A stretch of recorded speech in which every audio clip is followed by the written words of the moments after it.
with an opening statement from Coach. Glad we came out with a win. An important day, a breast cancer awareness game. The Play for K game is always really important. This team takes pride in being bigger than basketball. So being able to not only raise money and awareness for a really important cause, but also bring hope and light and energy into to those who need it was special, and I'm glad we were able to get the win on an important day. Any questions for Coach or Emina? Yeah, Coach, 11-0 run to end the first half. How did you use that momentum to really propel and get that win down the stretch? Yeah, I mean, I think this team is always good for a run somewhere in the game. I would like for us to not wait and let it happen, second and third quarter. But credit to Ryder, they came out and kind of, I won't, threw the first punch as far as being really aggressive on the boards, kind of taking it to us from an energy perspective. And then I thought we kind of steadied the ship and were able to make a run in the second quarter. So this team, again, we wear on people. We kind of constantly are able to put fresh bodies in, and they rely on each other to keep the pace and energy throughout the course of the game. So usually you see that in the second or third quarter. We're just kind of trying to inch it closer and closer and earlier in the game. Coach, Megan was in foul trouble early. Obviously she ended up having a great game, but the shot didn't seem to be falling early, and you guys had to go elsewhere, whether it was Katie or Emina. Just talk to me about your team's kind of scoring depth, how you can kind of go to many different players at different times for scoring success throughout the game. I think you can see that every single game you see that, and that's something that this team really prides himself on, is that it's not just about one individual. I've answered that question a lot, specifically around even Nelly going down early in the year, and this team never panics at any moment because we have so many talented people in the group. And so, Mina's obviously been so steady and consistent. It was great to see she's been working her tail off, doing extra before, after practice, shoot around, all of that. And so, she was someone that we called her number a lot. Ended the second quarter. She cashed in as we finished the second quarter and really took that momentum into the second half as well. Coach, you guys forced 23 turnovers today. What was it about this team that was able to constantly disrupt the Riders' offense? It's something that we've relied on, and we've tried to continue to put an emphasis on our identity being on the defensive end.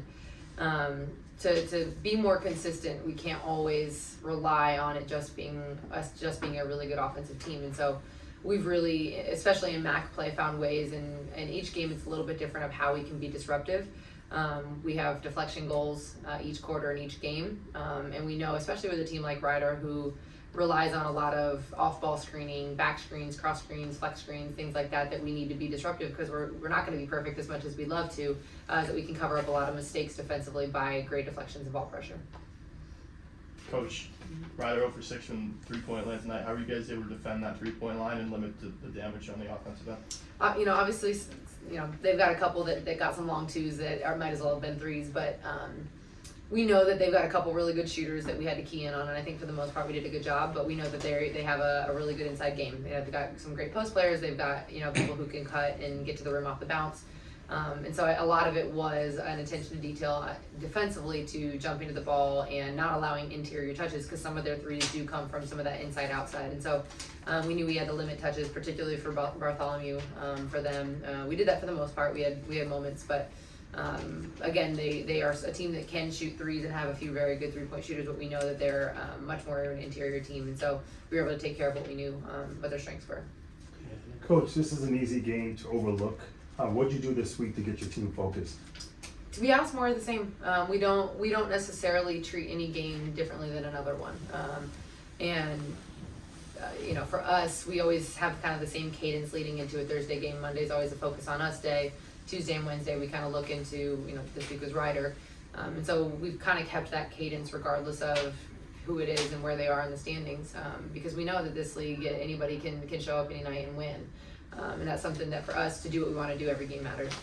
Any questions for Emina?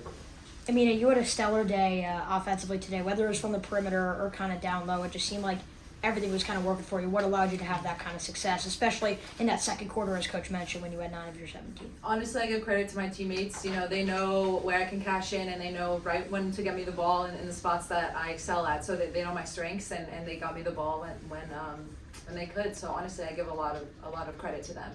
So yeah. I mean, it's 17 points, 7 of 10, more importantly, from the field. How were you able to get shots that you liked and able to create for others as well?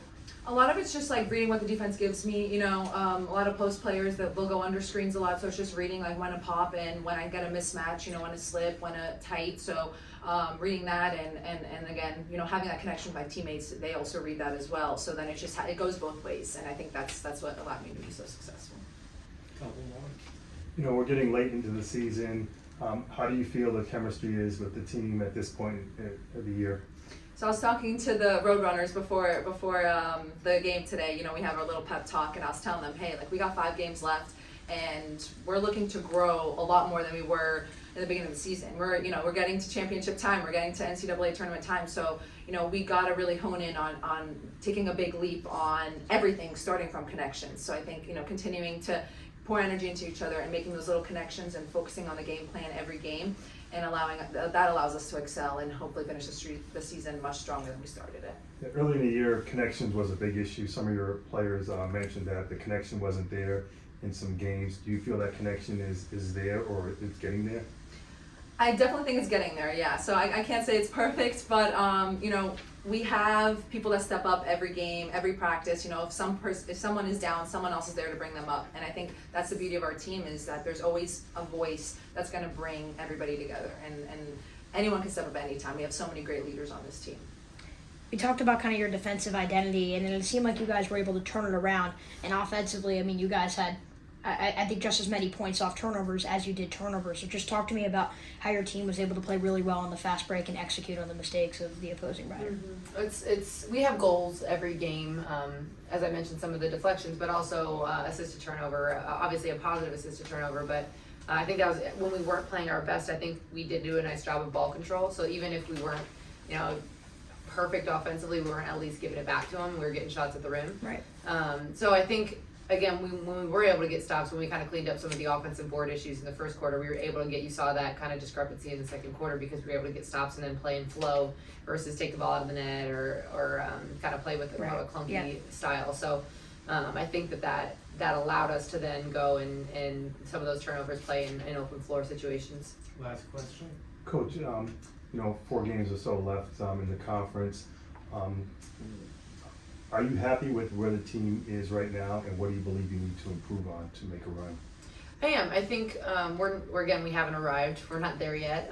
But I do think that to Emina's point, some of the chemistry, the connections, in particular in my mind, the chemistry is starting to come together. We're starting to see people put each other in positions to be successful offensively. There's always room to grow, and even defensive, some of our areas and spaces that we switch, we're starting to see that come a little bit more naturally, I guess I would say. But we still need to keep going. I think that we are a little bit of a roller coaster at times where we have a really good quarter and then a bad quarter, and then a good quarter. We need to continue to put 40 minutes together, and so we're not quite there yet. Thank you. Thank you. Yep. Thanks, guys. Thanks, Thanks, guys.